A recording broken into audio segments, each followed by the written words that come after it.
नमस्कार दोस्तों, आज हम ओशो के द्वारा लिखी पुस्तक कृष्ण अष्टावक्र महागीता भाग 1 में जागरण महामंत्र है पढ़ेंगे। तो शुरू करते हैं। जनक उवाच अहो निरंजनः शांतो बोधोहं प्रकृतेः परः एतावन्तमहं कालं मोहेने विडम्बितः। 21 यथा प्रकाशामेको देहमेनं तथा जगत अतो मम जगत सर्वमथवा न च किचन। 22/1 सश्रीर्महो विश्वं परित्यज्य मयाधुना कुतश्चित् कौशलादेव परमात्मा विलोक्यते। 2311 यथा न तोयतो भिन्नस्तरंगाः फेनबुद्बुदाः आत्मनो न तथा भिन्नम विश्वमात्मविनिर्गतम्। 2411 तंतुमात्रो भवेदेव पटो यद्वद्विचारतः आत्मतन्मात्रमेवेदं तद्वद्विश्वं विचारितम्।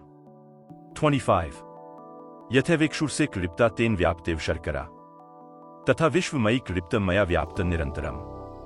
26 आत्मा ज्ञानात् जगत भाति आत्मज्ञानान्न भास्ते रज्ज्वज्ञानाधिर्भाति तज्ज्ञानांत भास्ते नहीं। 2711 अंधेरे में जैसे अनायास किरण उतरे या जैसे अंधे को अचानक आंखें मिल जाएं, ऐसा ही जनक को हुआ। जो नहीं देखा था कभी वह दिखाई पड़ा, जो नहीं सुना था कभी वह सुनाई पड़ा। हृदय एक नई तरंग, एक नई उमंग से भर गया। प्राणों ने एक नया दर्शन किया। निश्चित ही जनक सुपात्र थे।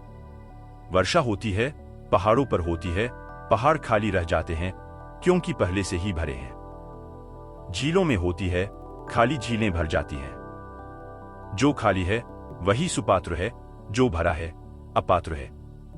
अहंकार आदमी को पत्थर जैसा बना देता है, निरहंकार आदमी को शून्यता देता है। जनक शून्य पात्र रहे होंगे। तत्क्षण अहोभाव पैदा हुआ। सुनते ही जागे। पुकारा नहीं था कि पुकार पहुंच गई। कोड़े की छाया काफी मालूम हुई, कोड़ा फटकारने की जरूरत न पड़ी, मारने का सवाल ही न था। अष्टावक्र भी भाग्यशाली हैं कि जनक जैसा सुपात्र सुनने को मिला। मनुष्य जाति के इतिहास में जितने सद्गुरु हुए उनमें अष्टावक्र जैसा सौभाग्यशाली सद्गुरु दूसरा नहीं, क्योंकि जनक जैसा शिष्य पाना अति दुर्लभ है, जो जरा से इशारे से जाग जाए, जैसे तैयार ही था, जैसे बस हवा का जरा सा झकोरा काफी था और नींद टूट जाएगी। नींद गहरी न थी, किन्हीं सपनों में दबा न था, उठाउठी की ही हालत थी। ब्रह्म मुहूर्त आ ही गया था, सुबह होने को थी। बौद्ध जातकों में कथा है कि बुद्ध जब ज्ञान को उपलब्ध हुए तो 7 दिन चुप रह गए, क्योंकि सोचा बुद्ध ने जो मेरी बात समझेंगे वे मेरे बिना समझाए भी समझ ही लेंगे, जो मेरी बात नहीं समझेंगे वे मेरे समझाए समझाए भी नहीं समझेंगे। तो फायदा क्या? क्यों बोलूं, क्यों व्यर्थ श्रम करूं? जो तैयार हैं जागने को, उन्हें कोई भी कारण जगाने का बन जाएगा। उन्हें पुकारने और चिल्लाने की जरूरत नहीं। कोई पक्षी गुनगुनाएगा गीत, हवा का झोंका वृक्षों से गुजरेगा, उतना काफी होगा। और ऐसा हुआ है। लाओ त्सु बैठा था एक वृक्ष के नीचे, एक सूखा पत्ता वृक्ष से गिरा और उस सूखे पत्ते को वृक्ष से गिरते देखकर वह परम बोध को उपलब्ध हो गया। सूखा पत्ता गुरु हो गया। बस देख लिया, सब देख लिया उस सूखे पत्ते में अपना जन्म, अपना मरण। उस सूखे पत्ते की मौत में सब मर गया। आज नहीं कल मैं भी सूखे पत्ते की तरह गिर जाऊंगा, बात पूरी हो गई। खुद बुद्ध को ऐसा ही हुआ था। राह पर देखकर एक बीमार बूढ़े आदमी को वे चौंक गए। मुर्दे की लाश को देखकर उन्होंने पूछा, इसे क्या हुआ? सारथी ने कहा, यही आपको भी, सभी को होगा। एक दिन मौत आएगी ही।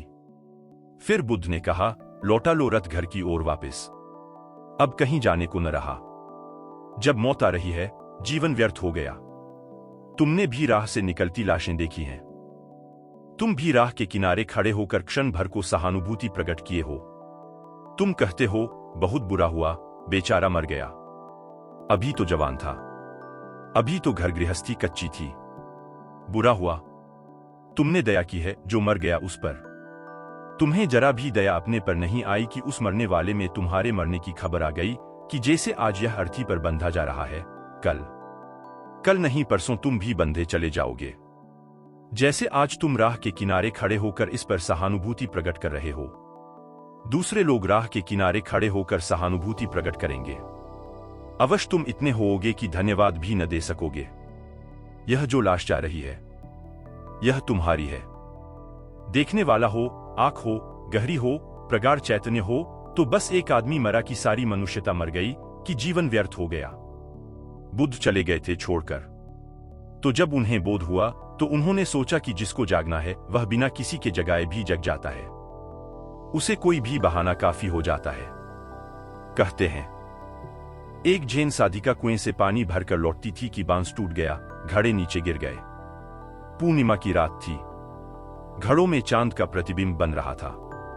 कांवर को लिए घड़ों को लटकाए वह लौटती थी आश्रम की तरफ, देखती घड़ों के जल में चांद के प्रतिबिंब को बनते। घड़े गिरे, चौंक कर खड़ी हो गई। घड़ा गिरा, जल बहा, चांद भी बह गया। कहते हैं बस बोध को उत्पन्न हो गई, सम्यक समाधि लग गई।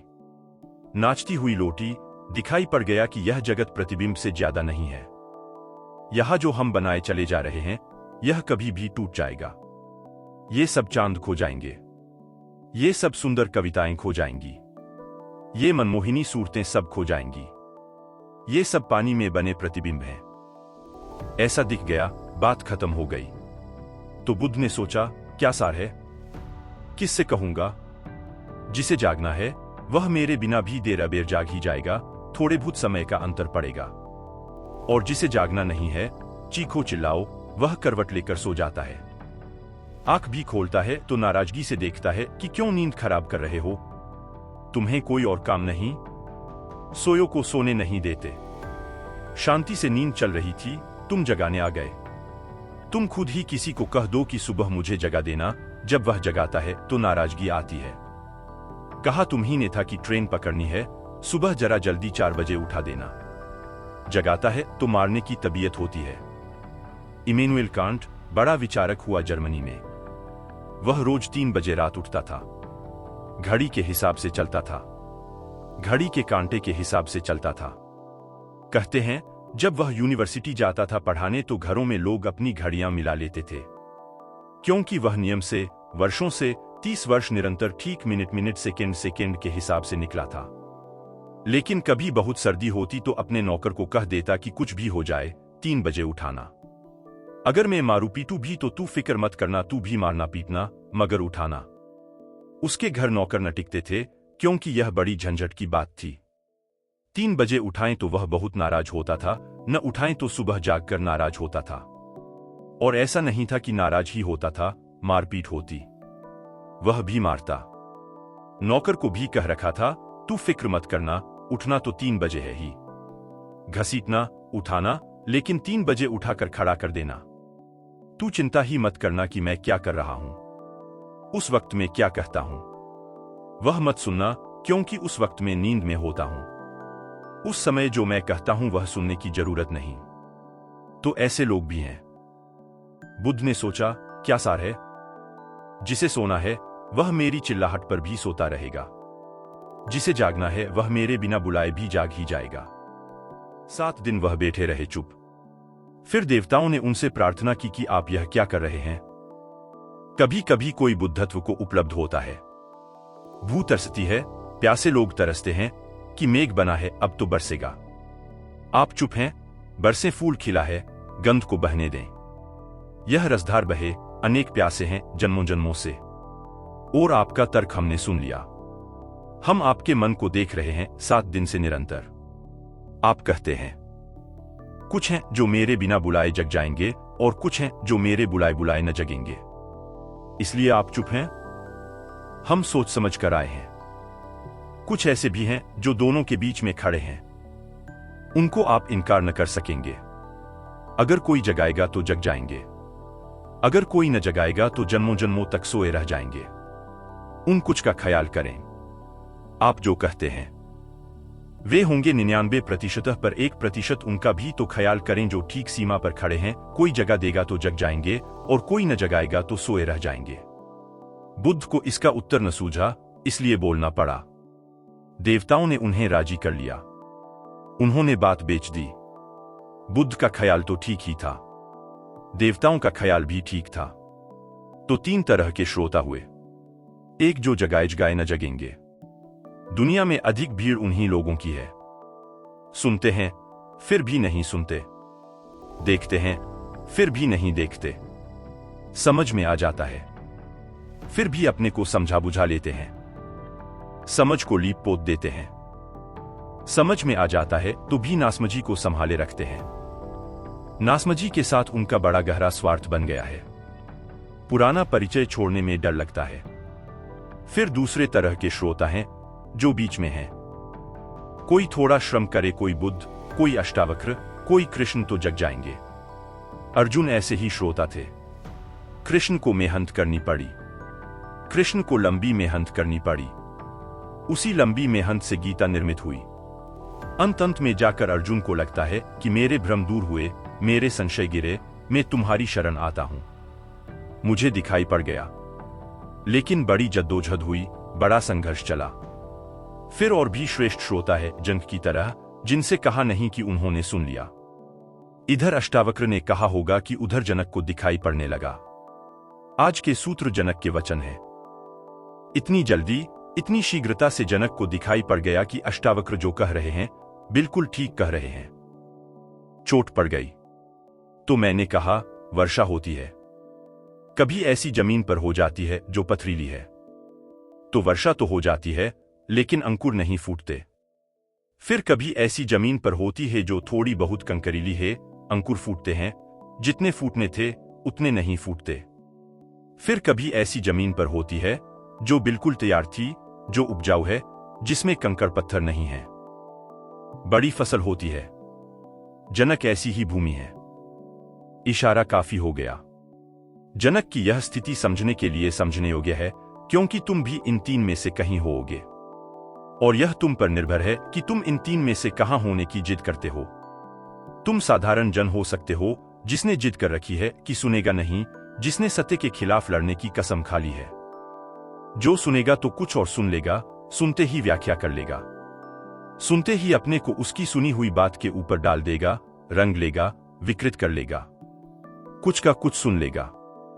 तुम वही नहीं सुनते जो कहा जाता है, तुम वही सुन लेते हो जो तुम सुनना चाहते हो। मैंने सुना है कि एक दिन मुल्ला नसरुद्दीन की पत्नी गुस्से से भरी हुई घर आई और उसने मुल्ला से कहा कि भिखारी भी बड़े धोखेबाज होते हैं। क्यों, क्या हो गया? नसरुद्दीन ने पूछा। अजी, एक भिखारी की गर्दन में तख्ती लगी थी जिस पर लिखा था जन्म से अंधा। मैंने दया करके पर्स में से 10 पैसे निकालकर उसके दान पात्र में डाल लिए। तो जानते हो, कहने लगा, हे सुंदरी, भगवान तुम्हें खुश रखे। अब तुम ही बताओ कि उसे कैसे मालूम हुआ कि मैं सुंदरी हूं। मुल्ला खिलखिला कर हंसने लगा और कहने लगा, तब तो वह वास्तव में अंधा है और जन्म से अंधा है। तो मुल्ला कहने लगा, मैं ही एक अंधा नहीं हूं, एक और अंधा भी है, अन्यथा पता ही कैसे चलता उसे कि तू सुंदरी है। अगर आंख होती। पत्नी कुछ कह रही है, मुल्ला कुछ सुन रहा है। मुल्ला वही सुन रहा है जो सुनना चाहता है। ख्याल करना, 24 घंटे यह घटना घट रही है। तुम वही सुन लेते हो जो तुम सुनना चाहते हो, यद्यपि तुम सोचते भी नहीं इस पर कि जो मैंने सुना वह मेरा है या कहा गया था। मुल्ला एक जगह काम करता था। मालिक ने उससे कहा कि तुम अच्छी तरह काम नहीं करते नसरुद्दीन, मजबूरन अब मुझे दूसरा नौकर रखना पड़ेगा। नसरुद्दीन ने कहा, अवश्य रखिए हुजूर, यह काम ही 2 आदमियों का है। मालिक कह रहा है कि तुमसे अब छुटकारा पाना है, दूसरा आदमी रखना है। मुल्ला कह रहा है, यह काम ही 2 आदमियों का है, जरूर रखिए। पीछे खड़े होकर जो तुम सुनते हो उस पर एक बार पुनर्विचार करना, यही कहा गया था। अगर व्यक्ति ठीक ठीक सुनने में समर्थ हो जाए तो नंबर 2 का श्रोता हो जाता है, नंबर 3 से ऊपर उठाता है। नंबर 3 का श्रोता अपनी मिलाता है। नंबर 3 का एक श्रोता अपने को ही सुनता है, अपनी प्रतिध्वनियों को सुनता है। उसकी दृष्टि साफ सुथरी नहीं है, वह सब विकृत कर लेता है। नंबर 2 का श्रोता वही सुनता है जो कहा जा रहा है। नंबर 2 के श्रोता को थोड़ी देर तो लगेगी, क्योंकि सुन लेने पर भी जो कहा गया है वह सुन लेने पर भी उसे करने के लिए साहस की जरूरत होगी। मगर सुन लिया तो साहस भी आ जाएगा, क्योंकि सत्य को सुन लेने के बाद ज्यादा देर तक असत्य में रहना असंभव है। जब एक बार देख लिया कि सत्य क्या है, तो फिर पुरानी आदत कितनी ही पुरानी क्यों न हो, उसे छोड़ना ही पड़ेगा। जब पता ही चल गया कि 2 और 2 4 होते हैं, तो कितना ही पुराना अभ्यास हो 2 और 2 5 मानने का, उसे छोड़ना ही पड़ेगा। जब एक बार दिखाई पड़ गया कि दरवाजा कहां है, तो फिर दीवार से निकलना असंभव हो जाएगा, फिर दीवार से सिर टकराना असंभव हो जाएगा। सत्य समझ में आ जाए तो देर अबेर इतना साहस भी आ जाता है कि आदमी छलांग ले, अपने को रूपांतरित कर दे। फिर नंबर 1 के श्रोता हैं। अगर तुम में समझ और साहस दोनों हों तो तुम नंबर 1 के श्रोता हो जाओगे। नंबर 1 के श्रोता का अर्थ है कि समझ और साहस युगपत घटित होते हैं, इधर समझ उधर साहस, समझ और साहस में अंतराल नहीं होता। ऐसा नहीं कि आज समझता है और कल साहस, इस जन्म में समझता है और अगले जन्म में साहस, यहां समझता है और यहीं साहस, इसी क्षण समझता है और इसी क्षण साहस। तब आकस्मिक घटना घटती है, तब सूर्योदय अचानक हो जाता है। जनक पहली कोटि के श्रोता है। इस संबंध में एक बात और ख्याल रख लेनी चाहिए। जनक सम्राट हैं, उनके पास सब है, जितना चाहिए उससे ज्यादा है। भोग भोगा है। जो व्यक्ति भोग को ठीक से भोग लेता है उसके जीवन में योग की क्रांति घटनी आसान हो जाती है, क्योंकि जीवन का अनुभव ही उसे कह देता है कि जिसे मैं जीवन जानता हूं वह तो व्यर्थ है।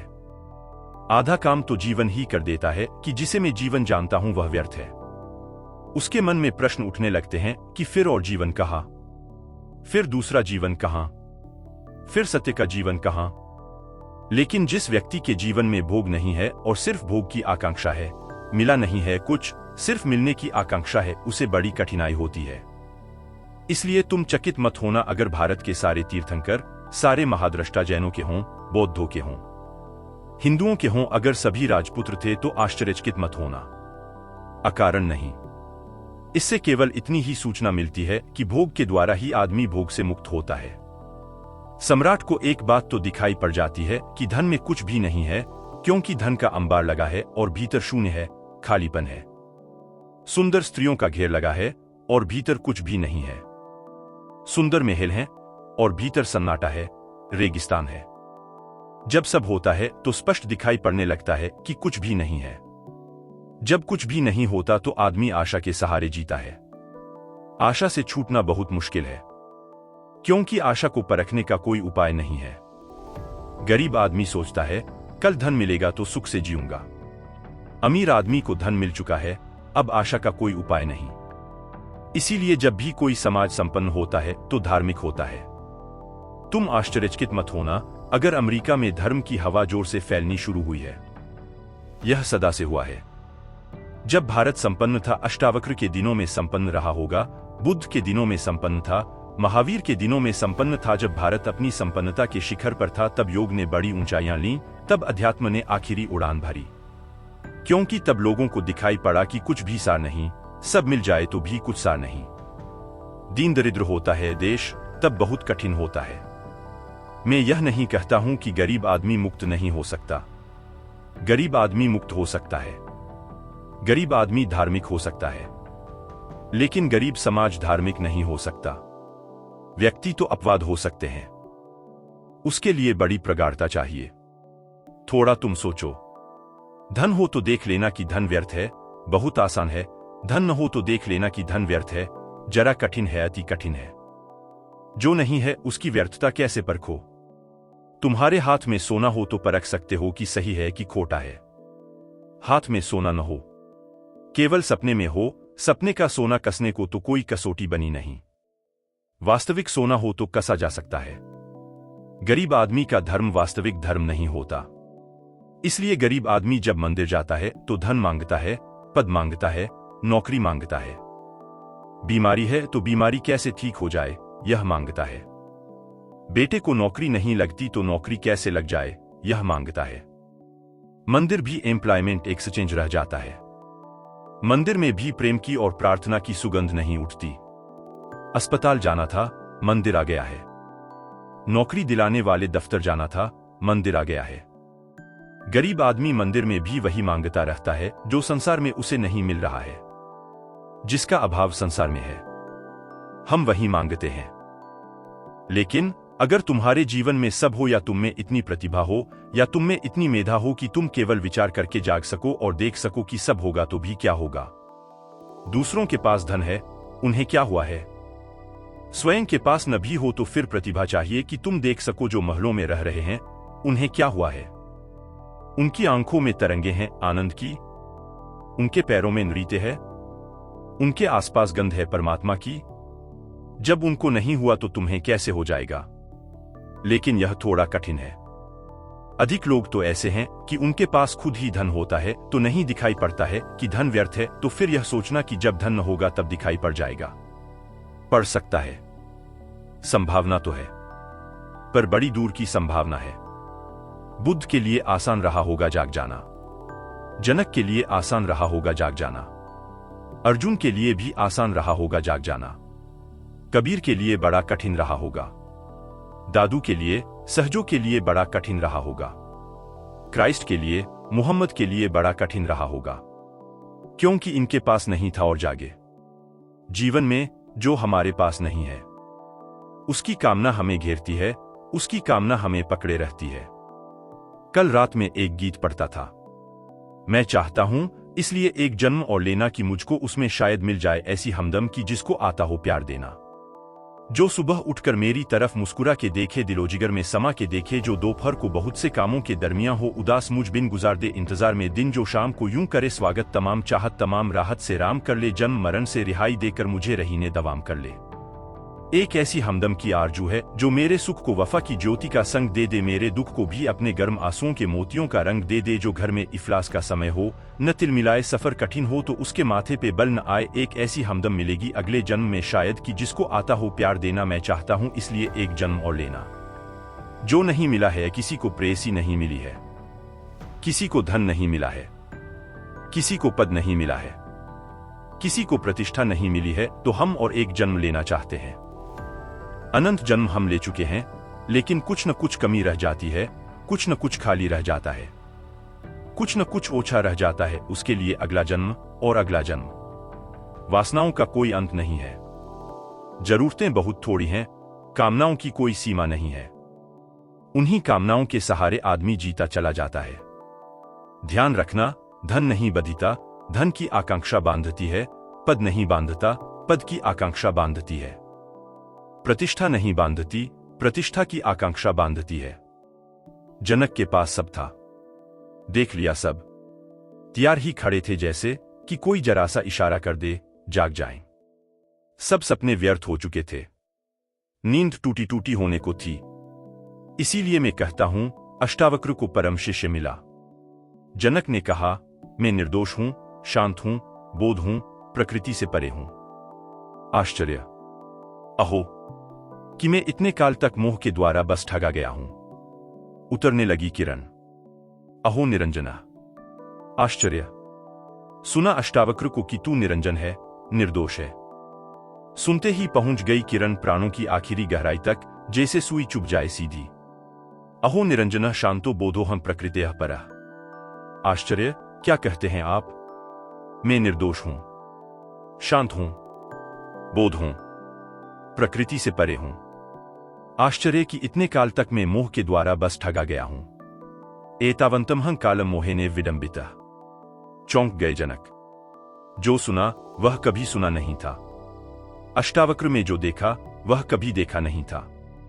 न कानों सुना न आंखों देखा ऐसा अपूर्व प्रकट हुआ। अष्टावक्र ज्योतिर्मय हो उठे।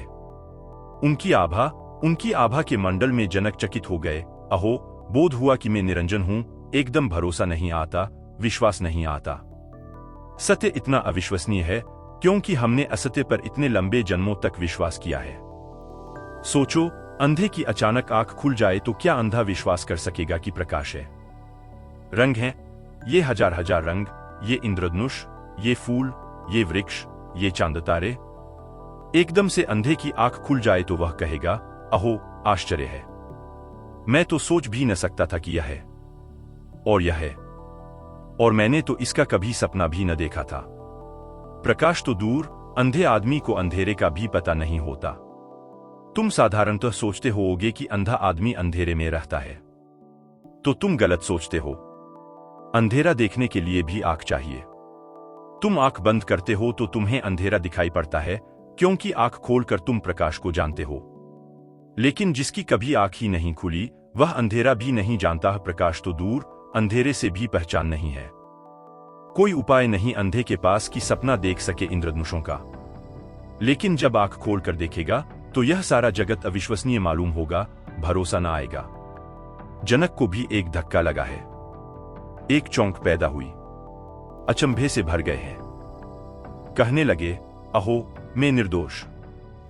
सदा से अपने को दोषी जाना और सदा से धर्मगुरुओं ने यही कहा कि तुम पापी हो, और सदा से पंडित पुरोहितों ने यही समझाया कि धो अपने कर्मों के पाप। किसी ने भी यह न कहा कि तुम निर्दोष हो, कि तुम्हारी निर्दोषता ऐसी है कि उसके खंडित होने का कोई उपाय नहीं, कि तुम लाख पाप करो तो भी पापी तुम नहीं हो सकते हो। तुम्हारे सब किए गए पाप देखे गए सपने हैं, जागते ही खो जाते हैं। न पुण्य तुम्हारा है न पाप तुम्हारा है, क्योंकि कर्म तुम्हारा नहीं।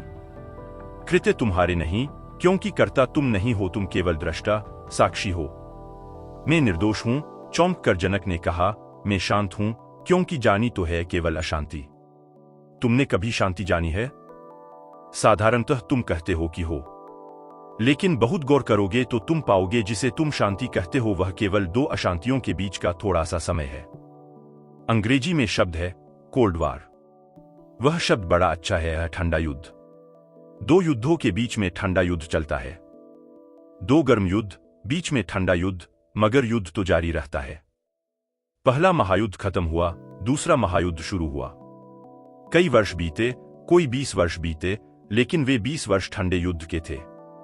लड़ाई तो जारी रहती है, युद्ध की तैयारी जारी रहती है। हां, लड़ाई अब प्रकट नहीं होती, भीतर भीतर होती है, अंडरग्राउंड होती है, जमीन के भीतर दबी होती है। अभी ठंडा युद्ध चल रहा है, दुनिया में लड़ाई की तैयारियां चल रही है। सैनिक कवायदें कर रहे हैं, बम बनाए जा रहे हैं, बंदूकों पर पॉलिश चढ़ाया जा रहा है, तलवारों पर धार रखी जा रही है। यह ठंडी लड़ाई है, युद्ध जारी है।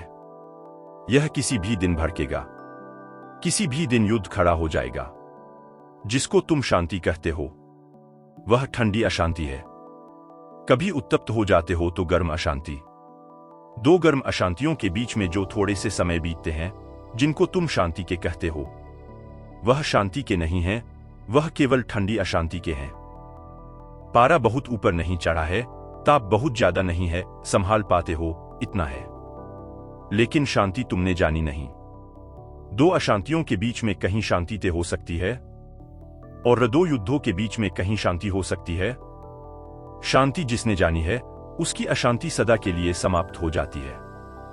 तुमने शांति जानी नहीं, शब्द सुना है। अशांति तुम्हारा अनुभव है, शांति तुम्हारी आकांक्षा है, आशा है। तो जनक कहने लगे, मैं शांत हूं, बोध हूं, क्योंकि जाना तो सिर्फ मूर्छा को है। तुम इतने काम कर रहे हो, वे सब मूर्छित हैं। तुम्हें अगर कोई ठीक ठीक पूछे तो तुम एक बात का भी उत्तर न दे पाओगे। कोई पूछे कि स्त्री के प्रेम में क्यों पड़ गए, तो तुम कहोगे, पता नहीं, पड़ गए, ऐसा हो गया। यह कोई उत्तर हुआ? प्रेम जैसी बात के लिए यह उत्तर हुआ कि हो गया। बस घटना घट गई। पहली दृष्टि में ही प्रेम हो गया, देखते ही प्रेम हो गया। तुम्हें पता है यह प्रेम तुम्हारे भीतर कहां से उठा, कैसे आया? कुछ भी पता नहीं है। फिर इस प्रेम से तुम चाहते हो कि जीवन में सुख आए। इस प्रेम का ही तुम्हें पता नहीं कहां से आता है, किस अचेतन के तल से उठता है, कहां इसका बीज है, कहां से अंकुरित होता है। फिर तुम कहते हो इस प्रेम से जीवन में सुख मिले। सुख नहीं मिलता है, दुख मिलता है, कलह मिलती है, वैमन से मिलता है, ईर्ष्या जलन मिलती है। तो तुम तड़पते हो, तुम कहते हो यह क्या हुआ, यह प्रेम सब धोखा निकला, पहले ही से मूर्छा थी। तुम दौड़े जा रहे हो धन कमाना है। तुमसे कोई पूछे किस लिए, शायद तुम कुछ छोटे मोटे उत्तर दे सको। तुम कहो कि बिना धन के कैसे जिएंगे। लेकिन ऐसे लोग हैं जिनके पास जीने के लिए काफी है, वे भी दौड़े जा रहे हैं। और तुम भी पक्का मानना, जिस दिन इतना कमा लोगे कि रुक सकते हो, फिर भी रुक न सकोगे, फिर भी तुम दौड़े जाओगे। एंड्रू कार्नेगी मरा तो 10 अरब रुपए छोड़कर मरा, लेकिन मरते वक्त भी कमा रहा था। मरने के 2 दिन पहले उसके सेक्रेटरी ने पूछा कि आप तो तृप्त होंगे? 10 अरब रुपए, उसने कहा, तृप्त? मैं बहुत अशांति में मर रहा हूं, क्योंकि मेरी योजना 100 अरब रुपए कमाने की थी। अब जिसकी 100 अरब रुपए कमाने की योजना थी, 10 अरब 90 अरब का घाटा है। उसका घाटा तो देखो, तुम 10 अरब देख रहे हो। 10 अरब तो 10 पैसे हो गए। 10 अरब का कोई मूल्य ही न रहा। न तो खा सकते हो 10 अरब रुपयों को, न पी सकते हो, कोई उनका उपयोग नहीं है। मगर एक दफा दौड़ शुरू हो जाती है तो चलती जाती है। तुम पूछो अपने से, किस लिए दौड़ रहे हो? तुम्हारे पास उत्तर नहीं। मूर्छाए, पता नहीं क्यों दौड़ रहे हैं, पता नहीं कहां जा रहे हैं, किस लिए जा रहे हैं। न जाएं तो क्या करें, रुकें तो कैसे रुकें, रुकें तो किस लिए रुकें, उसका भी कुछ पता नहीं है। आदमी ऐसे चल रहा है जैसे नशे में चल रहा हो। हमारे जीवन के छोर हमारे हाथ में नहीं है, हम बोधहीन हैं। गुरजीएफ कहता था, हम करीब करीब नींद में चल रहे हैं। आंख खुली हैं, माना, मगर नींद नहीं टूटी है। आंखें नींद से भरी हैं। कुछ होता है, कुछ करते रहते हैं, कुछ चलता जाता। क्यों क्यों पूछने से हम डरते हैं, क्योंकि उत्तर तो नहीं है। ऐसे प्रश्न उठाने से बेचैनी आती है। जनक ने कहा, मैं बोध हूं। अहो निरंजनः शांतो बोधोहम। और इतना ही नहीं, आप कहते हैं, प्रकृति से परे हो, प्रकृतिः परः। शरीर नहीं हो, मन नहीं हो, यह जो दिखाई पड़ता है यह नहीं हो, यह जो दृश्य है यह नहीं हो, दृष्टा हो, सदा पार हो, प्रकृति के पार, सदा अतिक्रमण करने वाले हो, इसे समझना। यह अष्टावक्र का मौलिक उपाय है, मौलिक विधि है। अगर विधि कह सकें प्रकृति के पार हो जाना। जो भी दिखाई पड़ता है वह मैं नहीं हूं, जो भी अनुभव में आता है वह मैं नहीं हूं, क्योंकि जो भी मुझे दिखाई पड़ता है मैं उससे पार हो गया, मैं देखने वाला हूं, दिखाई पड़ने वाला मैं नहीं हूं। जो भी मेरे अनुभव में आ गया है मैं उसके पार हो गया, क्योंकि मैं अनुभव का दृष्टा हूं। अनुभव कैसे हो सकता हूं? तो न मैं देह हूं, न मन हूं, न भाव हूं, न हिंदू, न मुसलमान, न ईसाई, न ब्राह्मण, न शूद्र, न बच्चा, न जवान, न बूढ़ा, न सुंदर, न असुंदर, न बुद्धिमान, न बुद्ध में कोई भी नहीं हूं। सारी प्रकृति के परे हूं। यह किरण उत्तरी जनक के हृदय में आश्चर्य से भर गई, चकित कर गई, चौंका गई। आंखें खुली पहली दफा। आश्चर्य कि मैं इतने काल तक मोह के द्वारा बस ठगा गया हूं, कि अब तक जो भी मैंने बसाया था, जो भी मैंने चाहा था, जो भी सुंदर सपने मैंने देखे, वह सब मोहनिद्रा थी। वे सब सपने ही थे, नींद में उठे हुए ख्याल थे, उनका कोई भी अस्तित्व नहीं है। अहो अहं एतावन्तमहं कालम मोहेनैव विडम्बितः। आप मुझे चौंकाते हैं, आपने मुझे हिला दिया, तो ये गिर गए सारे भवन जो मैंने बनाए थे, और ये सारे साम्राज्य जो मैंने फैलाए थे, सब मोह की विडंबना थी। समझने की कोशिश करना। अगर तुम भी सुनोगे तो ऐसा ही होगा, अगर तुम भी सुन सकोगे तो ठीक ऐसा ही होगा। तुम्हारा किया कराया सब व्यर्थ हो जाएगा, पाया नहीं पाया सब व्यर्थ हो जाएगा। मुल्ला नसरुद्दीन एक रात नींद में बड़बड़ा रहा था। आंख खोलकर अपनी पत्नी से बोला, जल्दी चश्मा ला। पत्नी ने कहा, चश्मा क्या करोगे आधी रात में बिस्तर पर? उसने कहा, देर मत कर, जल्दी चश्मा ला। एक सुंदर स्त्री दिखाई पड़ रही है सपने में, तो ठीक से देखना चाहता हूं चश्मा लगाकर। थोड़ा धुंधला धुंधला है सपना। सपने को भी तुम सत्य बनाने की चेष्टा में लगे रहते हो, किसी तरह सपना सत्य हो जाए।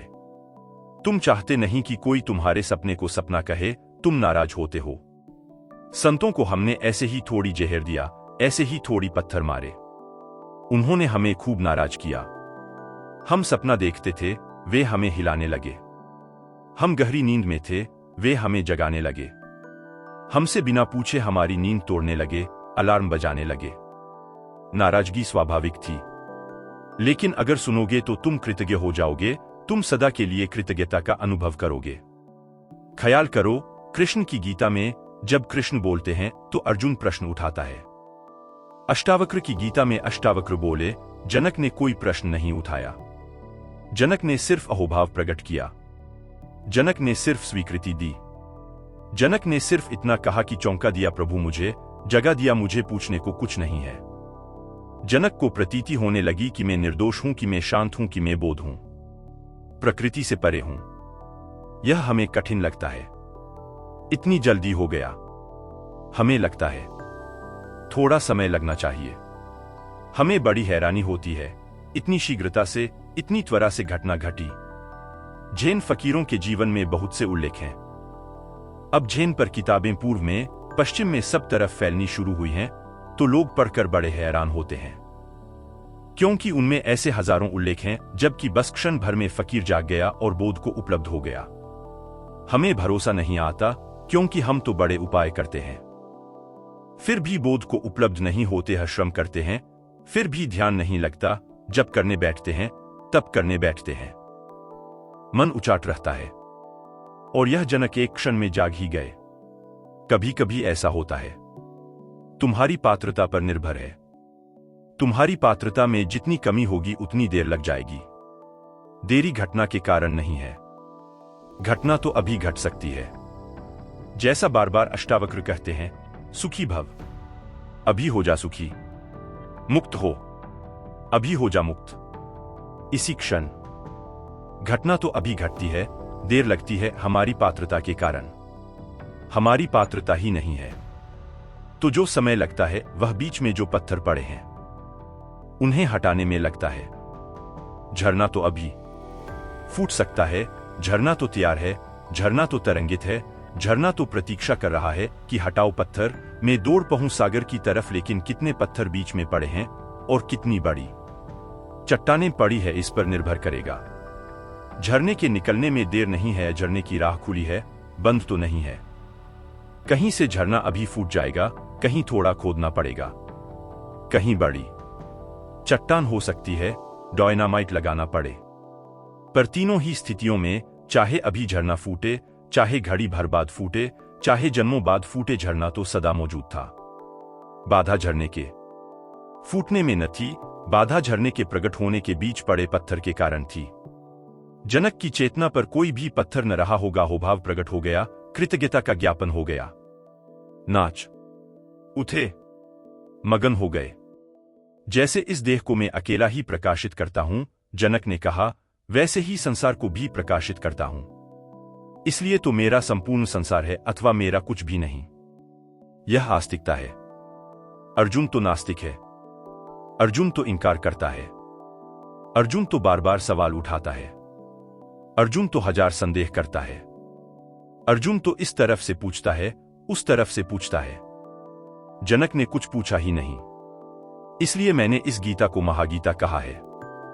अर्जुन की नास्तिकता अंत में मिटती है, वह घर आता है। जनक में नास्तिकता है ही नहीं। वे जैसे घर के द्वार पर ही खड़े थे और किसी ने झकझोर दिया और कहा कि जनक, तुम घर पर ही खड़े हो, कहीं जाना नहीं। और वे कहने लगे, अहो, जैसे इस देह को मैं अकेला ही प्रकाशित करता हूं, वैसे ही संसार को भी प्रकाशित करता हूं। अष्टावक्र ने कहा कि तुम्हारा वह जो आत्यंतिक साक्षी भाव रूप है, वह तुम्हारा ही नहीं है, वह तुम्हारा ही केंद्र नहीं है, वह समस्त सृष्टि का केंद्र है। ऊपर ऊपर हम अलग अलग, भीतर हम बिल्कुल एक हैं। बाहर बाहर हम अलग अलग, जैसे जैसे भीतर चले हम एक हैं। जैसे लहरें अलग अलग हैं सागर की छाती पर, लेकिन सागर के गहनतम में तो सारी लहरें में एक हैं। ऊपर एक लहर छोटी, एक लहर बड़ी, एक लहर सुंदर, एक लहर कुरूप, एक लहर गंदी, एक लहर स्वच्छ। ऊपर बड़े भेद हैं, लेकिन सागर में सब जुड़ी हैं। जिसको केंद्र का स्मरण आया, उसका व्यक्तित्व गया, फिर वह व्यक्ति नहीं रह जाता। तो जनक कहते हैं, जैसे इस देह को मैं अकेला प्रकाशित करता हूं, वैसे ही सारे संसार को भी प्रकाशित करता हूं। क्या कह रहे हैं आप? भरोसा नहीं आता। कल एक युवक ने रात्रि मुझे आकर कहा कि जो हुआ है ध्यान में, उस पर भरोसा नहीं आता।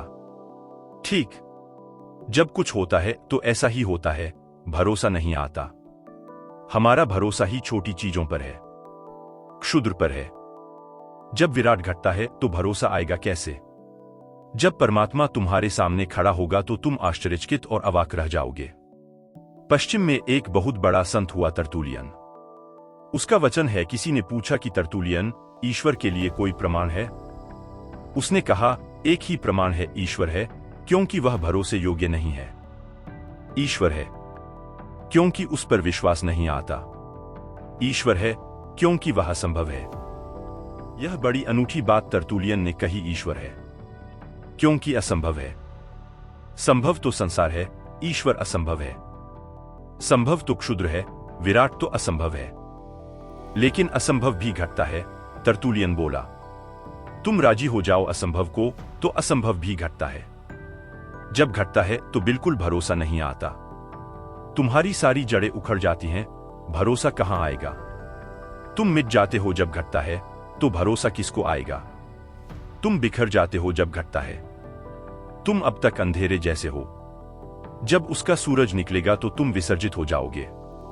जनक कहने लगे, इसलिए तो या तो संपूर्ण संसार मेरा है या मेरा कुछ भी नहीं है। ये दो ही बातें संभव हैं। इसके बीच में कोई भी दृष्टि हो तो भ्रांत है।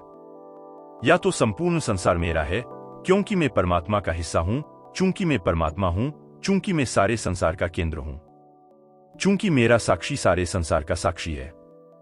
तो या तो सारा संसार मेरा है, एक संभावना है, या फिर मेरा कुछ भी नहीं है, क्योंकि मैं हूं ही कहां।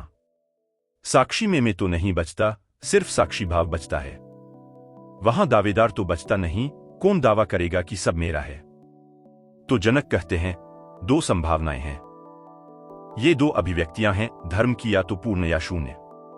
कृष्ण ने चुना पूर्ण, उपनिषदों ने चुना पूर्ण।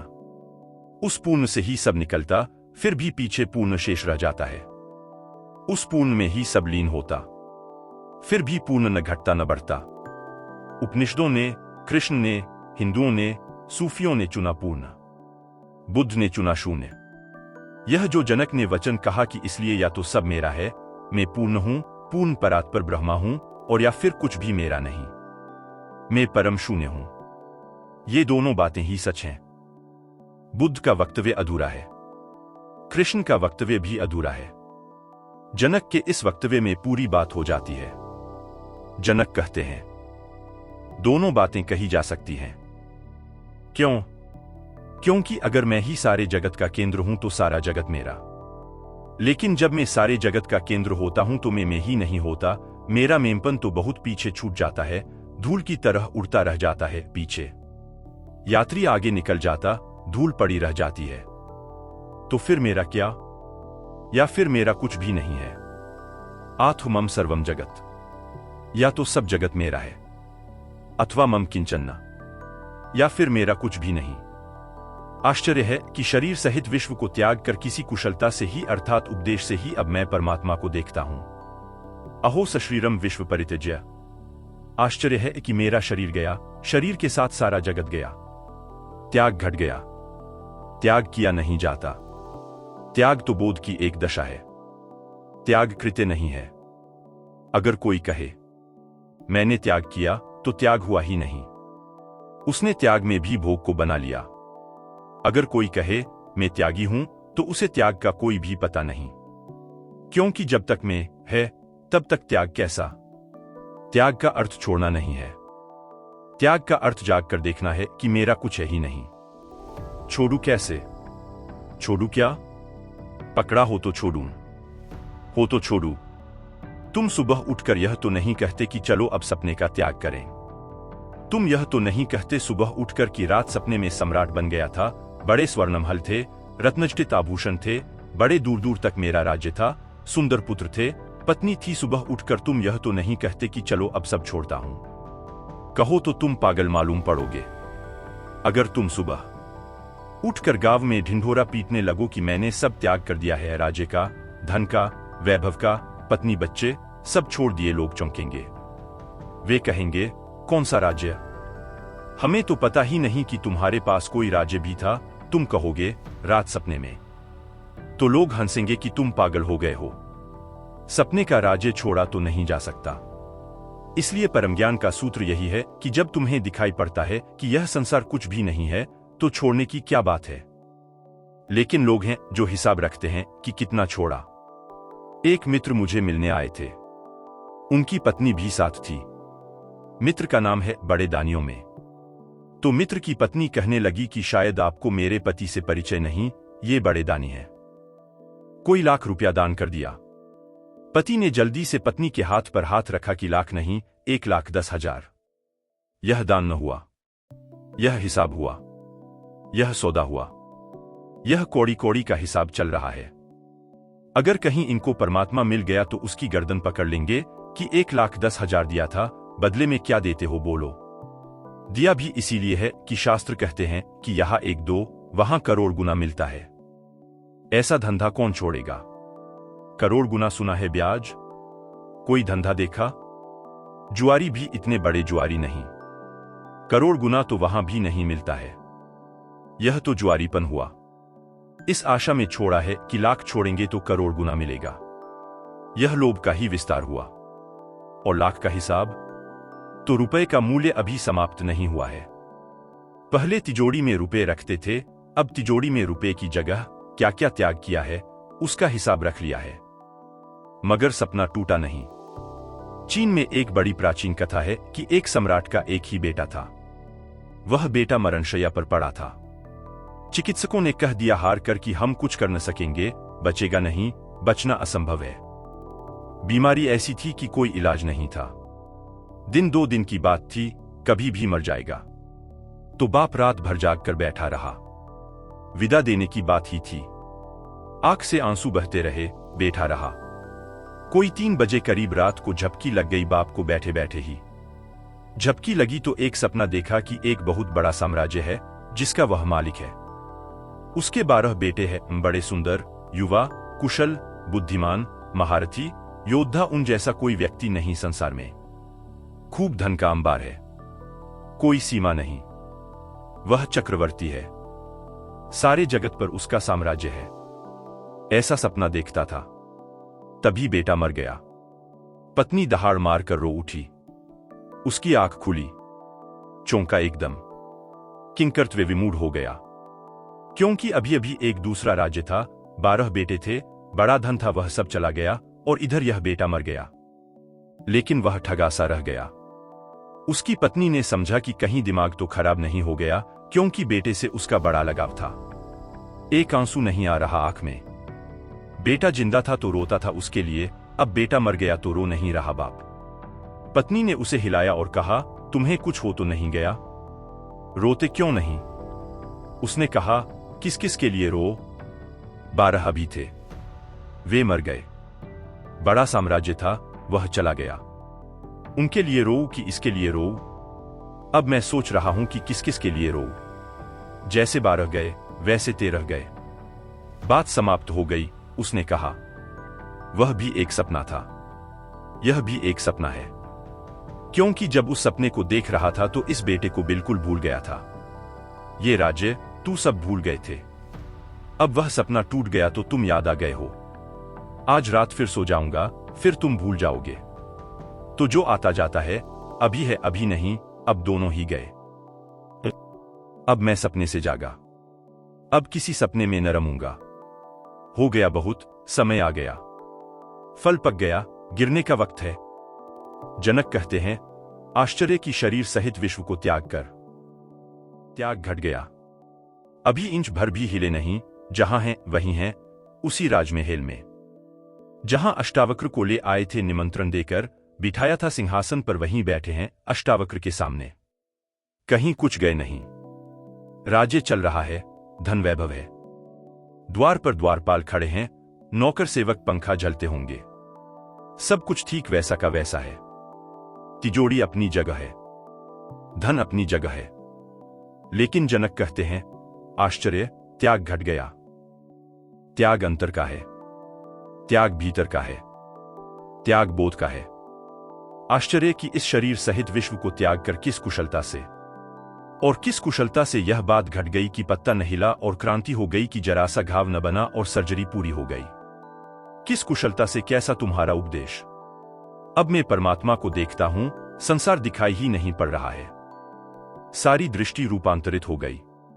यह अत्यंत मूल्यवान सूत्र है, तुम जहां हो वहीं रहते, तुम जैसे हो वैसे ही रहते, क्रांति घट सकती है। कोई हिमालय भाग जाने की जरूरत नहीं है। संन्यास पलायन नहीं है, भगोड़ापन नहीं है। पत्नी है, बच्चे हैं, घर द्वार है, सब वैसा ही रहेगा। किसी को कानों कान खबर भी न होगी और क्रांति घट जाएगी। यह भीतर की बात है। तुम ही चकित हो जाओगे कि यह हुआ क्या। अब पत्नी अपनी नहीं मालूम होगी, अब बेटा अपना नहीं मालूम होगा, मकान अपना नहीं मालूम होगा। अब भी तुम रहोगे, अब अतिथि की तरह रहोगे। सराय हो गई, घर वही है, सब वही है। करोगे काम, उठोगे, बैठोगे, दुकान दफ्तर जाओगे, श्रम करोगे, पर अब कोई चिंता नहीं पकड़ती। एक बार यह बात दिखाई पड़ जाए कि यहां सब खेल है, बड़ा नाटक है, तो क्रांति घट जाती है। मुझसे एक अभिनेता पूछते थे कि कहें कि मैं अभिनय में और कैसे कुशल हो जाऊं। तो मैंने कहा, एक ही सूत्र है। जो लोग जीवन में कुशल होना चाहते हों तो उनके लिए सूत्र है कि जीवन को अभिनय समझें, और जो लोग अभिनय में कुशल होना चाहते हैं उनके लिए सूत्र है कि अभिनय को जीवन समझें। और तो कोई सूत्र नहीं है। अगर अभिनेता अभिनय को जीवन समझ ले तो कुशल हो जाता है, तब नाटक को वह असली मान लेता है। तुम उसी अभिनेता से प्रभावित होोगे जिसके लिए कुशलता इतनी गहरी हो गई है कि वह झूठ को सच मान लेता है।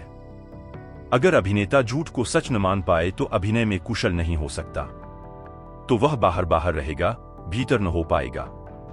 तो खड़ा खड़ा दूर दूर कर लेगा काम, लेकिन तुम पाओगे उसके प्राण उसमें रमे नहीं, गए नहीं भीतर। अभिनेता बिल्कुल भूल जाता है अभिनय में। जब कोई राम का अभिनय करता है तो वह बिल्कुल भूल जाता है, वह राम हो जाता है। जब उसकी सीता चुराई जाती है तो वह ऐसा नहीं सोचता कि अपना क्या लेना देना है, अभी घड़ी भर बाद सब खेल खत्म, अपने घर चले जाएंगे, क्यों नाहक रो, क्यों पूछो वृक्षों से कि मेरी सीता कहां है, क्यों चीखो चिल्लाओ, क्या सार है।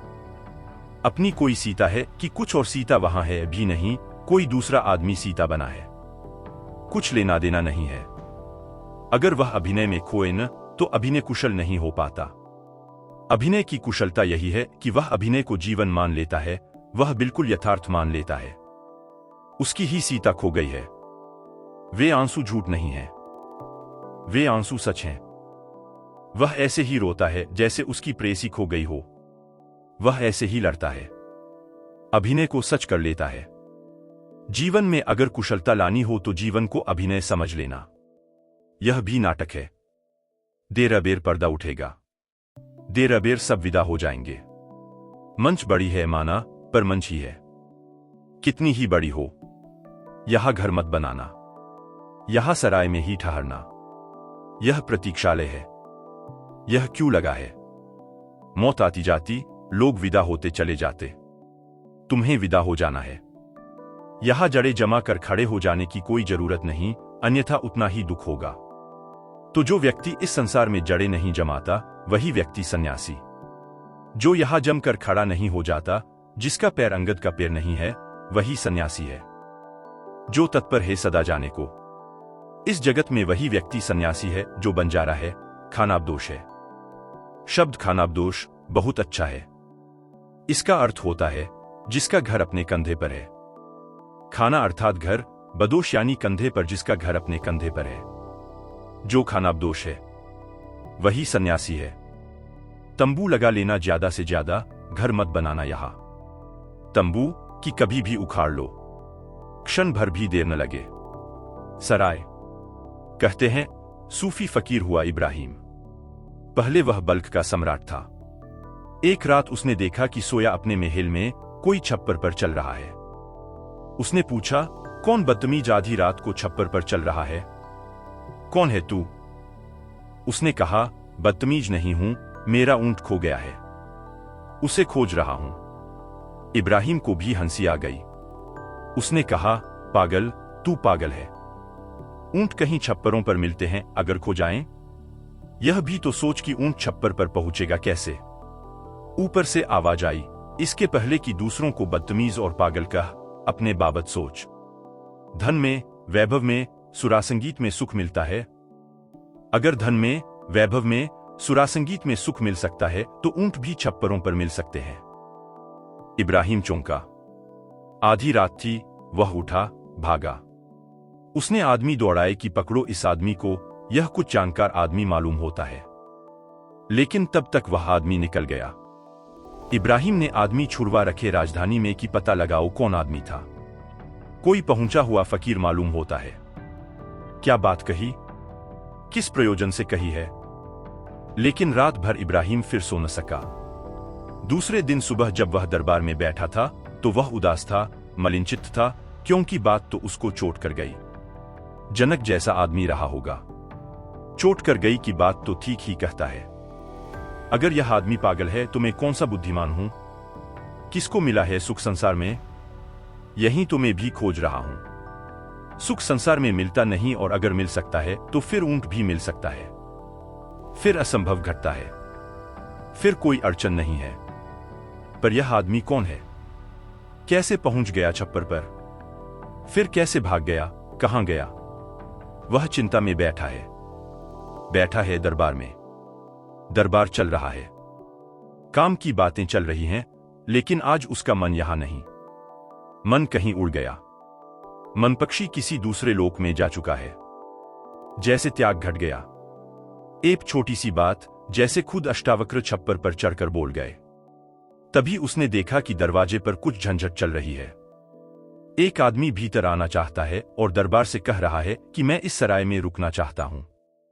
और दरबान कह रहा है कि पागल हो, यह सराय नहीं है, सम्राट का महल है। सराय बस्ती में बहुत हैं, जाओ वहां ठहरो। पर वह आदमी कह रहा है, मैं यहीं ठहरूंगा। मैं पहले भी यहां ठहरता रहा हूं और यह सराय ही है। तुम किसी और को बनाना, तुम किसी और को चराना। अचानक उसकी आवाज सुनकर इब्राहिम को लगा कि यह आवाज वही है और यह फिर वही आदमी है। उसने कहा, उसे भीतर लाओ, उसे हटाओ मत। वह भीतर लाया गया। इब्राहिम ने पूछा कि तुम क्या कह रहे हो? यह किस तरह की जिद कर रहे हो? यह मेरा महल है, इसको तुम सराय कहते हो?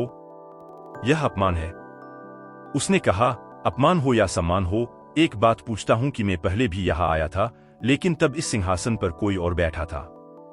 इब्राहिम ने कहा, वे मेरे पिताश्री थे, मेरे पिता थे। और उस फकीर ने कहा, इसके भी पहले मैं आया था, तब कोई दूसरा ही आदमी बैठा था। तो उसने कहा, वे मेरे पिता के पिता थे। तो उसने कहा, इसलिए तो मैं इसको सराय कहता हूं।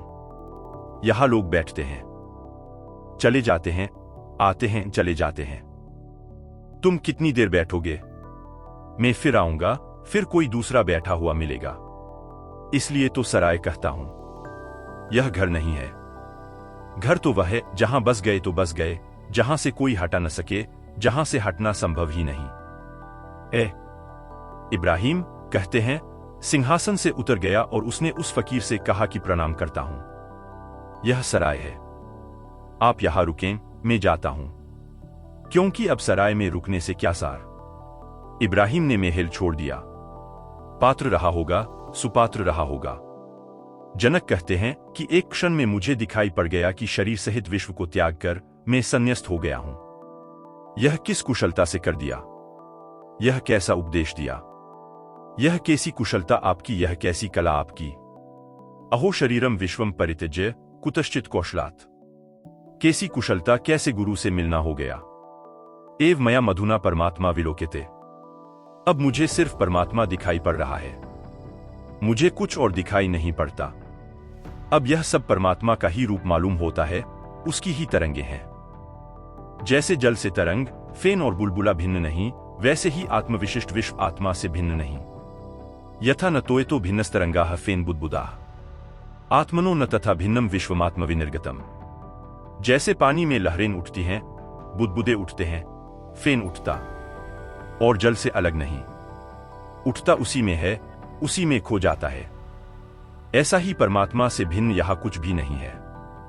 सब उसके बुदबुदे, सब उसका फेन, सब उसकी तरंगे, उसी में उठते, उसी में लीन हो जाते।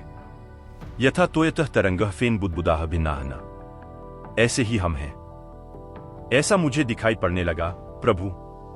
जनक कहने लगे अष्टावक्र से कि ऐसा मैं देख रहा हूं प्रत्यक्ष। यह कोई दार्शनिक का वक्तव्य नहीं है। यह एक अनुभव, गहन अनुभव से उठा हुआ वक्तव्य है कि ऐसा मैं देख रहा हूं। तुम भी देखो। यह सिर्फ जरासी दृष्टि के फर्क की बात है, जिसको पश्चिम में गेस्टॉल्ट कहते हैं, गेस्टॉल्ट की बात है। गेस्टॉल्ट शब्द बड़ा महत्वपूर्ण है। तुमने कभी देखा होगा बच्चों की किताबों में तस्वीरें बनी होती हैं। एक तस्वीर ऐसी होती है कि उसमें अगर गौर से देखो तो कभी बुढ़िया दिखाई पड़ती है, कभी जवान औरत दिखाई पड़ती है। अगर तुम देखते रहो तो बदलाहट होने लगती है, कभी फिर बुढ़िया दिखाई पड़ती है, कभी फिर जवान औरत दिखाई पड़ने लगती है। वही लकीरें दोनों को बनाती हैं। लेकिन एक बात तुम हैरान हो जाओगे, वह तुमने शायद ख्याल न की हो, दोनों को तुम साथ साथ न देख सकोगे। हालांकि तुमने दोनों देख ली। उसी चित्र में तुमने बुढ़िया देख ली, उसी चित्र में तुमने जवान औरत देख ली। अब तुमको पता है कि दोनों उस चित्र में हैं। फिर भी तुम दोनों को साथ साथ न देख पाओगे। जब तुम जवान को देखोगे, बुढ़िया खो जाएगी। जब तुम बुढ़िया को देखोगे, जवान खो जाएगी, क्योंकि वही लकीरें दोनों के काम आ रही हैं। इसको जर्मन भाषा में गेस्टॉल्ट कहते हैं। गेस्टॉल्ट का मतलब होता है देखने के एक रंग से चीज एक तरह की दिखाई पड़ती है, दूसरे ढंग से दूसरे तरह की दिखाई पड़ती है। चीज तो वही है, लेकिन तुम्हारा देखने का ढंग सारा अर्थ बदल देता है। संसार तो यही है। अज्ञानी भी देखता है, इसको तो अनंत वस्तुएं दिखाई पड़ती हैं। एक गेस्टॉल्ट, एक रंग हुआ। फिर ज्ञानी देखता, इसी को तो अनंत खो जाता, अनेक अनेक रूप खो जाते। फिर एक विराट दिखाई पड़ता। जनक कहने लगे, एव मया अधुना परमात्मा विलोक्यते, एक परमात्मा दिखाई पड़ने लगा। ये हरे वृक्ष उसी की हरियाली है। इन फूलों में वही रंगीन होकर खिला, फूलों की गंध में वही हवा के साथ खिलवाड़ कर रहा है। आकाश में घिरे मेघों में वही घिरा है, तुम्हारे भीतर वही सोया है। बुद्ध और अष्टावक्र के भीतर वही जागा है। पत्थर में वही सग्नीभूत पड़ा है, गेहन तंद्रा में। मनुष्य में वही थोड़ा चौंका है, थोड़ा जागरण शुरू हुआ है, लेकिन है वही। उसी के सब रूप हैं। कहीं उल्टा खड़ा है, कहीं सीधा खड़ा है। वृक्ष आदमी के हिसाब से उल्टे खड़े हैं। कुछ दिन पहले मैं वनस्पति शास्त्र की एक किताब पढ़ रहा था तो चकित हुआ। बात ठीक मालूम पड़ी। उस वैज्ञानिक ने लिखा है कि वृक्षों का सिर जमीन में गड़ा है। क्योंकि वृक्ष जमीन में से भोजन करते हैं तो मुंह उनका जमीन में है। जमीन में ही से वे भोजन करते, पानी लेते तो उनका मुंह जमीन में है, और पैर आकाश में खड़े हैं, शीर्षासन कर रहे हैं। वृक्ष बड़े प्राचीन योगी मालूम होते हैं। उस वैज्ञानिक ने सिद्ध करने की कोशिश की है कि धीरे धीरे हम पूरे मनुष्य के विकास को इसी आधार पर समझ सकते हैं। फिर केंचुए हैं, मछलियां हैं, वे समतल हैं, वह समानांतर जमीन के हैं। उनकी पूंछ और उनका मुंह एक सीधी रेखा में जमीन के साथ समानांतर रेखा बनाता है। वह वृक्ष से थोड़ा रूपांतर हुआ।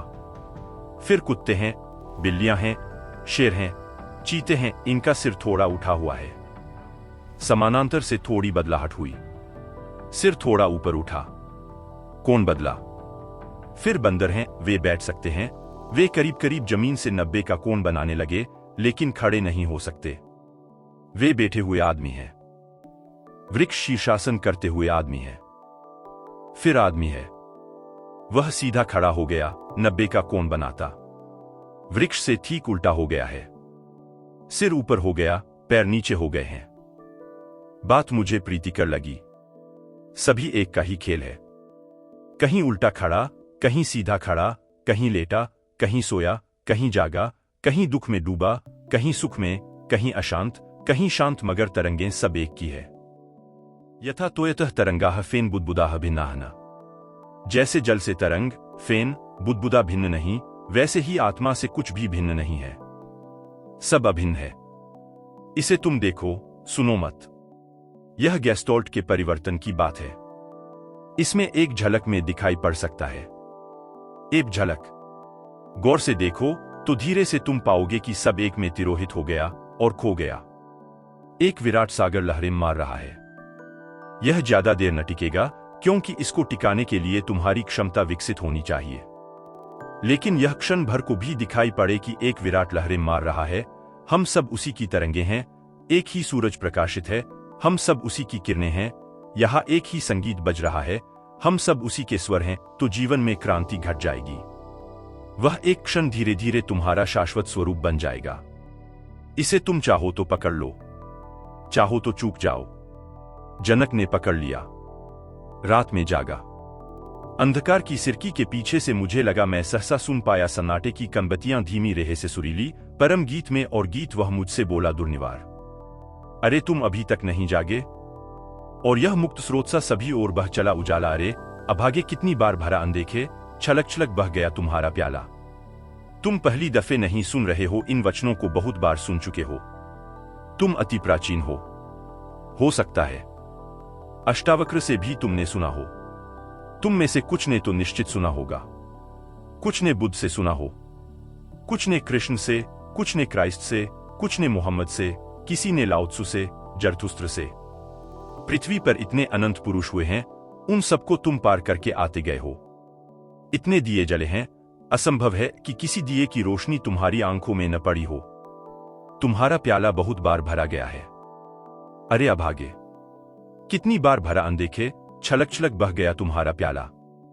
तुम्हारा प्याला भर भी दिया जाता है तो भी खाली रह जाता है, तुम उसे संभाल नहीं पाते।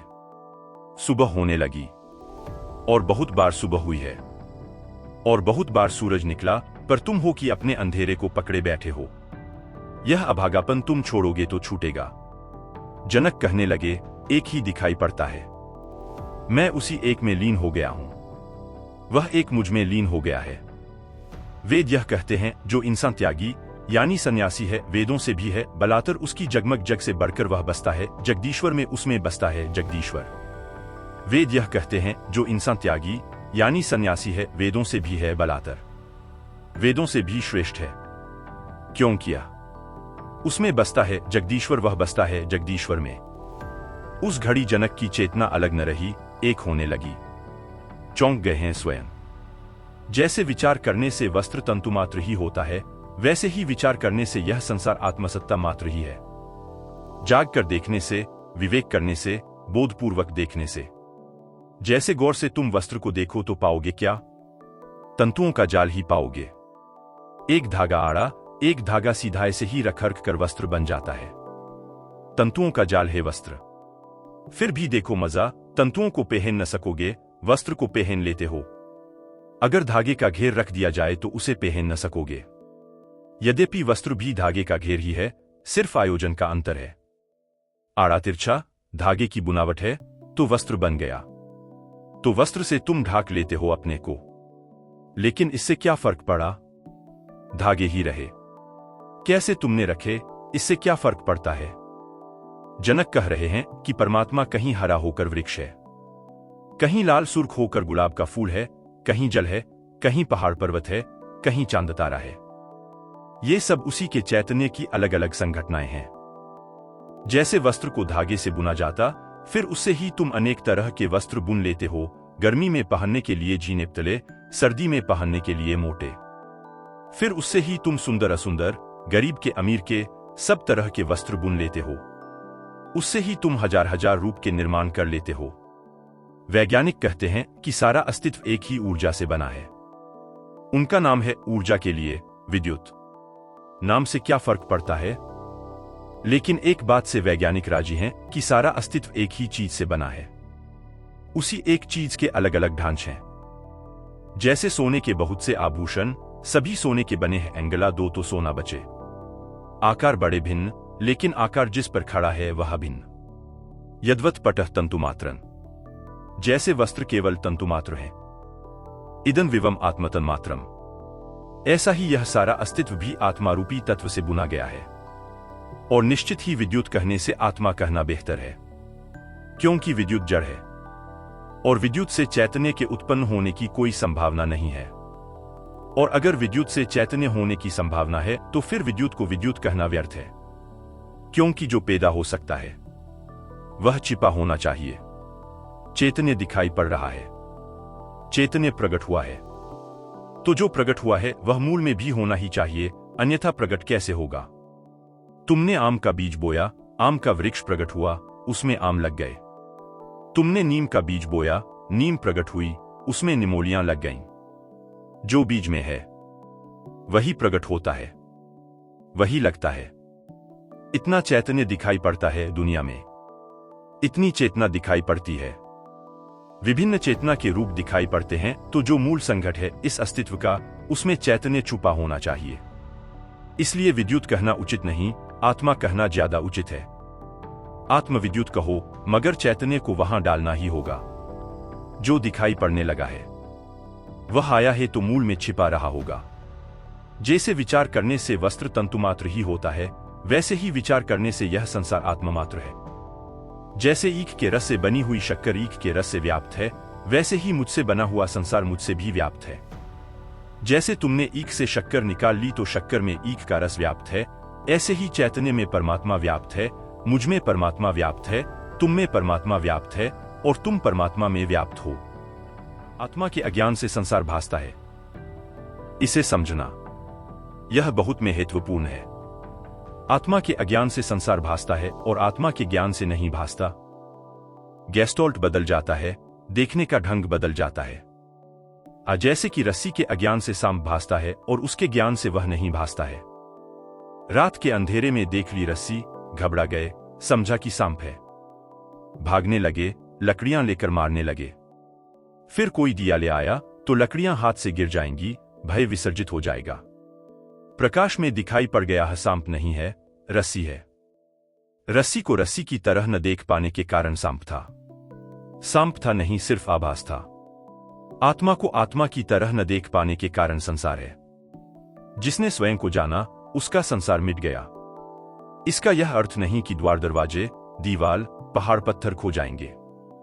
ये सब होंगे, लेकिन ये सब एक में ही लीन हो जाएंगे। ये एक की ही विभिन्न तरंगें होगी, फेन, बुदबुदे।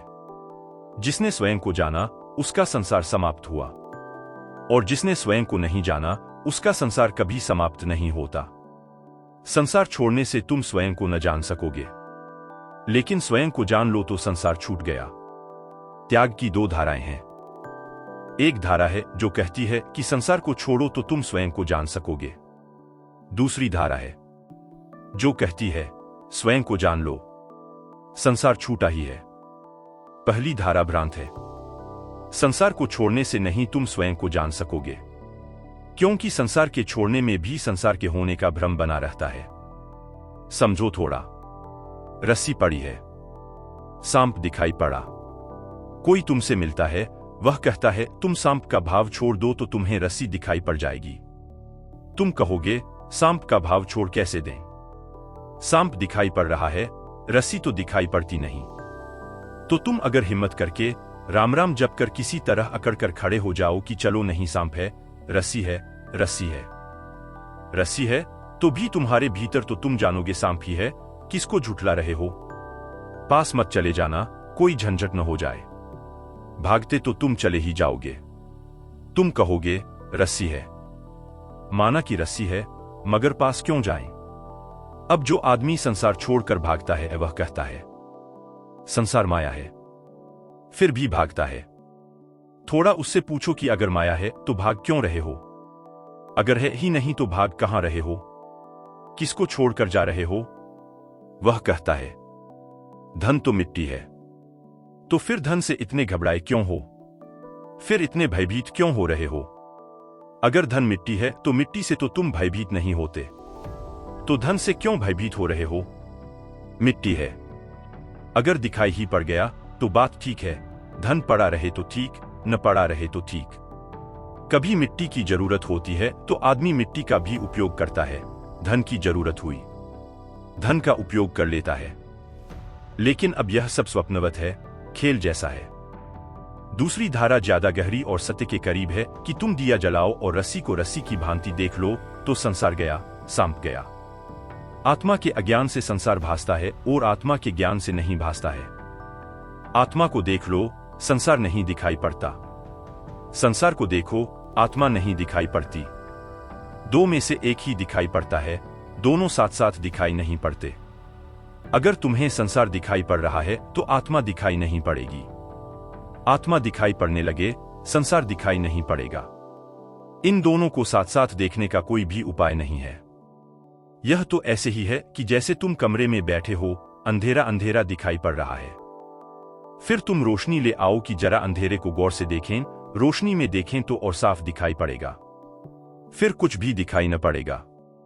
रोशनी ले आए तो अंधेरा दिखाई ही न पड़ेगा। अगर अंधेरा देखना हो तो रोशनी भूल कर मत लाना। अगर अंधेरा न देखना हो तो रोशनी लाना, क्योंकि अंधेरा और रोशनी साथ साथ दिखाई नहीं पड़ सकते। क्यों नहीं दिखाई पड़ते साथ साथ? क्योंकि अंधेरा रोशनी का अभाव है। जब रोशनी का भाव हो जाता है तो अभाव साथ साथ कैसे होगा? संसार आत्मज्ञान का अभाव है। जब आत्मज्ञान का उदय होगा तो संसार गया। सब जहां का तहां रहता है और फिर भी कुछ वैसा का वैसा नहीं रह जाता। सब जहां का तहां और सब रूपांतरित हो जाता है। मुझसे लोग पूछते हैं कि आप संन्यास देते हैं, लेकिन लोगों को कहते नहीं कि घर छोड़े, पत्नी छोड़े, बच्चे छोड़े। मैं कहता हूं कि मैं उनको यह नहीं कहता कि छोड़े, मैं उनको इतना ही कहता कि आत्मवत हों, आत्मवान हों, ताकि दिखाई पड़ने लगे कि जो है वह है। जो है उसे छोड़ा नहीं जा सकता, जो नहीं है उसे छोड़ने की कोई जरूरत नहीं है। हम जो देखना चाहें देख लेते हैं। अदालत में एक मुकदमा था। मजिस्ट्रेट ने पूछा, मुल्ला नसरुद्दीन को इन एक जैसी सैकड़ों भैंसों में से तुमने अपनी ही भैंस को किस तरह पहचान लिया? नसरुद्दीन बोला, यह कौन सी बड़ी बात है मालिक, आपकी कचहरी में काले कोट पहने सैकड़ों वकील खड़े हैं, फिर भी मैं अपने वकील को पहचान ही रहा हूं कि नहीं? कहने लगा, जिसको हम पहचानना चाहते हैं पहचान ही लेते हैं। अपनी भैंस भी पहचान लेता है आदमी, क्योंकि एक ही जैसी भैंसें हैं, वकीलों जैसी। जो हम जानना चाहते हैं उसे हम जान ही लेते हैं। जो हम पहचानना चाहते हैं उसे हम पहचान ही लेते हैं। हमारा अभिप्राय ही हमारे जीवन की सार्थकता बन जाता है। इस संसार से जागना हो तो संसार से जूझना मत। इस संसार से जागना हो तो सिर्फ भीतर जागने की कोशिश करना। मुल्ला नसरुद्दीन और उसकी पत्नी अपनी गोद में एक खेलते हुए बच्चे को लेकर नृत्य का एक कार्यक्रम देखने गए। दरबान ने उन्हें चेतावनी दी कि नसरुद्दीन, यदि नृत्य के दौरान बच्चा रोया तो तुम्हें हाल से उठ जाना पड़ेगा, और यदि चाहोगे तो तुम्हारी टिकटों के दाम भी हम लौटा देंगे, मगर फिर बैठने न देंगे, तो ख्याल रखना। लगभग आधा कार्यक्रम पूरा हो जाने के बाद नसरुद्दीन ने पत्नी से पूछा, नृत्य कैसा लग रहा है? एकदम बेकार है, श्रीमती ने उत्तर दिया। तो उसने कहा, फिर देर क्या कर रही हो, काटो एक चुटकी बेबी को। जब तुम संसार को बिल्कुल बेकार जान लो तो देर मत करना। काटना एक चुटकी, भीतर झकझोरना अपने को, जगाना अपने को। अपनी जाग से सब हो जाता है। जागरण महामंत्र है, एकमात्र मंत्र।